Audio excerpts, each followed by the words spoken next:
Every evening that summer, while his field sat drowned under water that wasn't supposed to be there, Amos Freeman stood at the edge of the flood with his father's ledger and counted birds. The neighbors thought grief had finally broken him. They had no idea he was counting a fortune. He'd stand there until the light left the sky, pencil moving while the ruined soybeans rotted below the surface. Teal in the shallows, mallards along the flooded fence row, something small and fast dropping out of the dusk in numbers that made him stop and simply watch. If you've ever had powerful people look at what was rightfully yours and decide you had no business keeping it, stay with this one. And if you're new here, this is exactly the kind of story we tell. So hit subscribe before we go on, because what Amos Freeman did with the water they used against him is going to stay with you a long time. The water came in June, and it came on purpose. Amos farmed 80 acres of Mississippi Delta bottomland his family had held for 3 generations. The men who sold it to his great-grandfather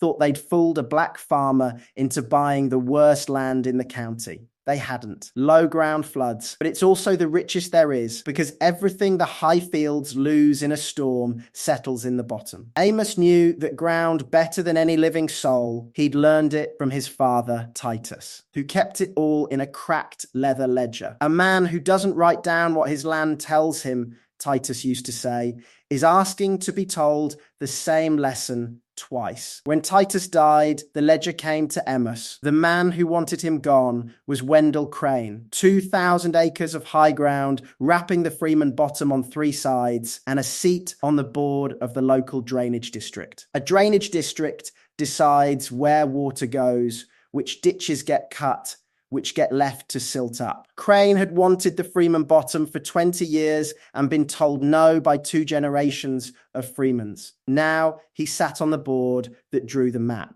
It came dressed up as a vote, a channel realignment that rerouted a creek off Crane's land and sent its whole seasonal flow across the low eastern fields of the Freeman Bottom. The stated reason was flood relief. It passed 4-1, Crane abstaining so cleanly a stranger would have thought he had no stake in it. Let the swamp have it, he said on the courthouse steps. Loud enough, it got back to Amos by evening. As if the bottom were already lost, as if the water were a natural fact and not a decision 4 men made in a room. Amos planted the Eastern 40 anyway, soybeans in the bottom, the way his father taught him, because he wasn't going to hand Wendell Crane 40 acres of silence. Then the June rains came. Ordinary rains. But the creek that used to run east now ran west, carrying every drop off Crane's high ground into the Freeman Bottom. By Friday, the field was a lake. By month's end, the soybeans were drowned under a foot of standing water that had nowhere to go, because the new channel was built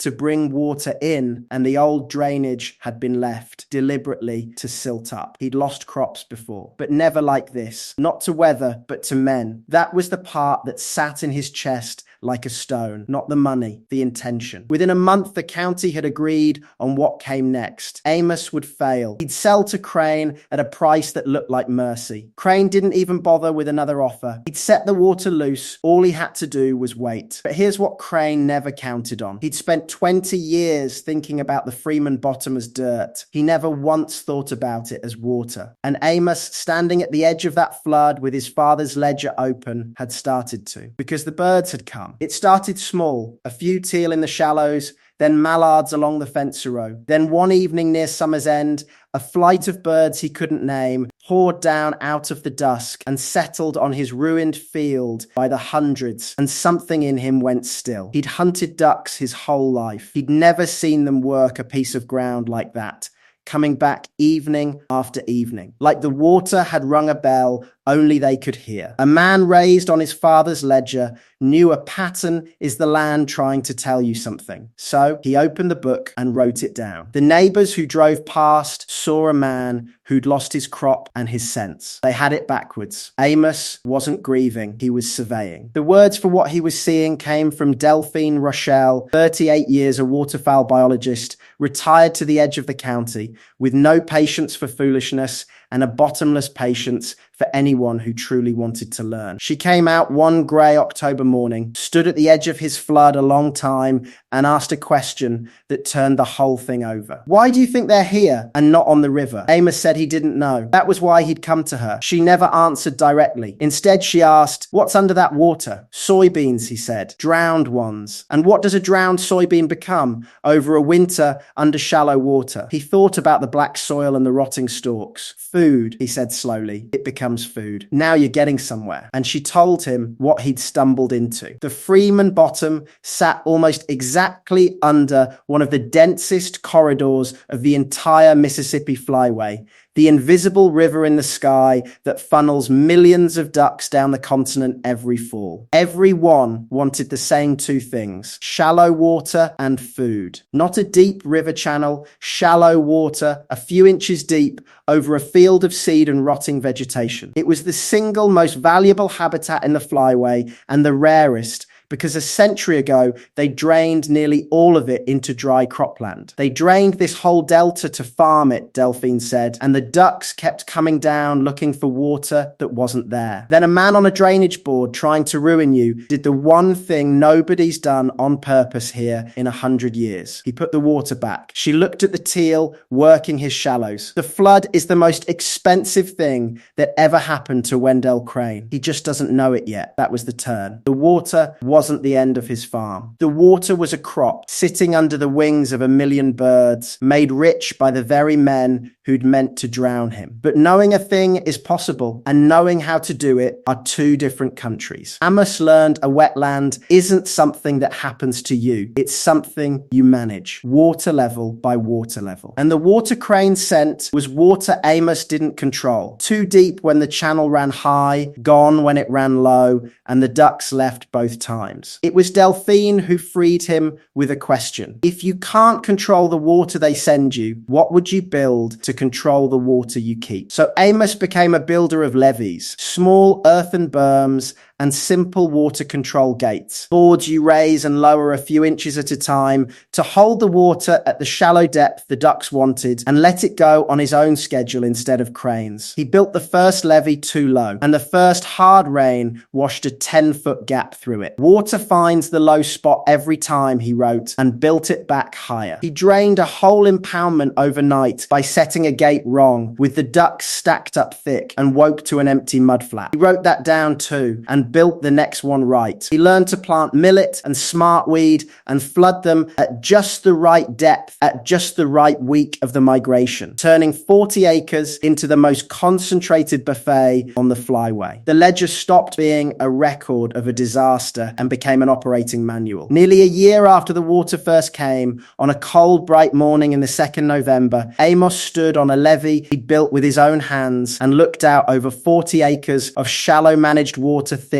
with feeding ducks, thousands of them, more than he'd ever seen use one piece of ground. The flood was a crop, and it had come in. A field full of ducks, though, is not by itself money. The answer came from the ducks and the men who'd pay to hunt them. Good duck hunting over managed water leases for more per acre than that acre could ever earn in corn or beans, and Amos had built one of the finest duck properties in the region on ground everyone had written off. He leased it carefully, a set number of guns and days, the rest left as rest, so the birds would keep coming. A hunting club out of Memphis took the first lease thinking they'd stolen it, until they saw the birds. Within 2 seasons, there was a waiting list. Then, the second stream, a federal wetland easement that paid him in perpetuity to keep doing the very thing that made the land valuable. The lease paid, the easement paid, and the drowned 40 acres now earned more per acre than any dry field in the county, including every acre Wendell Crane owned. If you've ever turned a thing meant to break you into the very thing that made you, tell us in the comments where you're watching from tonight. We read every single one. Crane understood eventually. By the 3rd year, he could see the out-of-state trucks turning down the Freeman Lane rain in duck season, and added up 20 years trying to drown that bottom, and he'd built the man a fortune with his own hands. So he made his last move. If the water made the land valuable, then the water was the thing to take back. He went to his own board and proposed a new channel to drain the Freeman bottom dry again. But Amos wasn't the man the water first came for. The easement wasn't just a check, it was a legal instrument backed by federal conservation law protecting the wetland in perpetuity. Crane could no more legally drain it now than he could drain a national wildlife refuge. One letter from Amos's lawyer and the proposal died in committee. Crane abstained on that vote too. This time it fooled no one. Crane came out to the bottom alone one evening that fourth winter, no board behind him, and walked to where Amos stood on the levee watching evening flight pour down in a sound like rain. They stood a while without speaking. Then Crane said the only honest thing he'd ever said to him. "I meant to run you off this land." "I know it," Amos said. "How'd you know what to do with it?" Crane finally said, "When I couldn't see anything out here but a swamp I'd made." And Amos, who'd earned the right to say 100 cutting things, said none of them. "My daddy always said the land's trying to tell you something every day. Most folks are too busy deciding what they want it to be to hear what it already is." He looked out at the water. "You saw a swamp. I asked what it was for. That's the whole difference between us, Wendell. It was never about the water." Crane didn't answer. There wasn't an answer to it. He nodded once and drove home to his 2,000 dry acres. Today, the Freeman Bottom is one of the most valuable pieces of ground in that part of the delta, and not 1 acre grows a row crop. It grows water and seed and birds and a living that will hold the land for a 5th generation. The easement protects the wetland forever. No future man with a mat and a grudge can ever drain it again. Amos turned 40 drowned acres into the richest ground in the county without once suing the men who wronged him. He just outlasted them, outlistened them, and let the land make his argument for him. He still carries the leather ledger, nearly full now, with 4 generations of Freeman handwriting. There's a note near the back he never crossed out. "They sent the water to drown us. We learned to breathe underwater instead. The men who flooded his land meant it as an ending. It was the beginning of the most valuable thing his family ever owned. The water they used as a weapon is the water that made him rich, and it's still out there tonight, shallow and dark and alive, feeding a river of birds that's been coming down that same sky since long before there were drainage boards or men who thought they could decide what a piece of low ground was worth." Amos Freeman knew what it was worth. He'd known all along. He only had to wait for the water to prove him right. If this story moved you, make sure you're subscribed to the Harvest Chronicles, because we bring you a new story like this one every week. And before you go, tell us in the comments where you're watching from tonight and whether you've ever had something meant to break you turn into the very thing that saved you. We read every single one. See you in the next story.